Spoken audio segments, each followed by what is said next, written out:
Hello, friends. Hope you're doing well this day.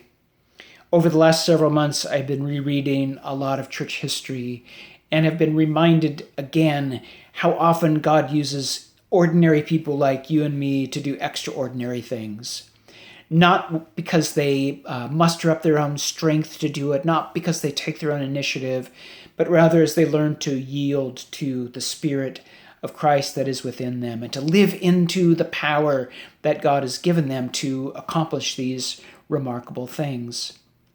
Scripture says that God's Spirit and God's power is at work in us in a dynamic way, and that we can experience that strength if we're willing to learn to yield to it. Sometimes we don't talk about power, though, because it's confusing to us. We know that power can be abused. Power is unpredictable. Sometimes it seems like we can do the incredible thing as we live into the Spirit of God, and other times not so much. It's clear to me that we can't control the power of God. What I have found in my life and seen so many others' lives, however, is the sense that God's power gives us the ability to not lose hope, to not shrink back in the face of things that might be fearful to us, to help us face hardship, to face temptations and trials that appear in our path. God's power gives us the ability and the courage to speak up and to stand up for the sake of others and in the face of injustice and oppression. That power gives us the ability to tell the truth, even when it's hard. It's the power to help us not lose our integrity in the face of pressure to conform. It's the power that helps us not bow to false idols, whether those idols are ourselves, or sex, or money, or culture, or some political person or party who wants us to pledge our allegiance to them. We've been given the strength to not bend our backs to idols that others willingly follow. But we have to nurture that power and that life. Paul says this in 2 Timothy, where he says, fan that life into flame. You've got to nurture that power. You've got to plug into the source in order to live fully into this life and to walk in this way in which we're called.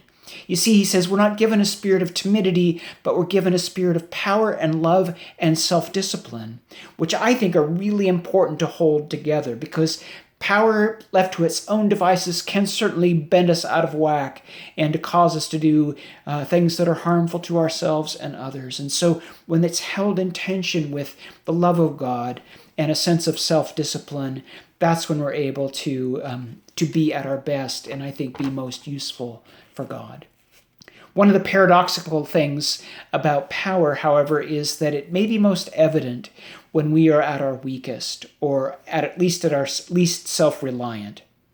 In 2 Corinthians, Paul reminds us, in the midst of his own hardship and struggle, that God's grace has been sufficient for him, and that God's power is made perfect or complete in his weakness and in ours. Because when we are weak, that's when we're truly strong, because then it's God's life that's working through us the most.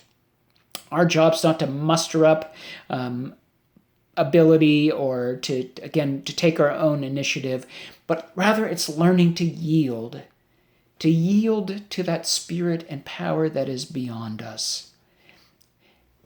So maybe rather than thinking about how I'll follow God, or I'll seek to be faithful, or I'll do something that I feel I'm called to do when I'm at my best, maybe we need to think about how it is that in our weakness and in our vulnerability and in our brokenness, that this is the place where as we learn to yield there, that's when God's power is truly made manifest in us. Again, in another place where Paul writes, he talks about how our lives are these broken clay jars where they're otherwise ordinary, but in that brokenness, that's where the light, and in this sense, the power of God is most fully revealed in us and through us.